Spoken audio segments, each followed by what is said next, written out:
दारू पिणं हे शरीरासाठी हानिकारक आहे. नियमित दारूचं सेवन केल्यास तुम्हाला गंभीर आजार होऊ शकतात.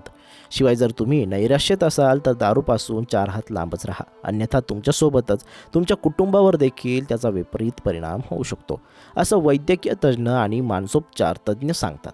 पण तरी देखील काही लोक, विशेषतः निराशेच्या गर्तेत हरवलेली लोक दारूचा आधार घेतात. अशाच एका शिक्षकाचा व्हिडिओ व्हायरल होत आहे. हा शिक्षक चक्क शाळेत बसून दारू पितोय. हा व्हिडिओ पाहून खरंच तुम्ही देखील अवाक व्हाल. आणि जेव्हा त्याला याबाबत विचारण्यात आलं तेव्हा त्यानं काय उत्तर दिलं, आता हे तुम्हीच ऐका. ही घटना छत्तीसगडमधील एका शाळेत घडली आहे. व्हिडिओमध्ये तुम्ही एक शिक्षक पाहू शकता जो नैराश्याच्या गर्तेत हरवल्याचा दावा करतोय.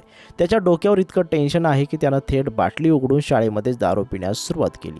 हा व्हिडिओ शाळेच्या मुख्याध्यापकांनी शूट केला आहे. जेव्हा त्यांनी विचारलं की तुम्ही रोज असेच दारू पिता का, तर त्यानं नाही असं उत्तर दिलं. तो म्हणाला, मी रोज घरातच दारू पितो.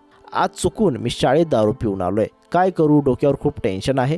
हा व्हिडिओ व्हायरल झाल्यानंतर देशभरातील लोकांनी या शिक्षकावर कठोर टीका केली आहे. शिवाय त्याच्यावर कारवाई करण्याची मागणीसुद्धा केली जात आहे.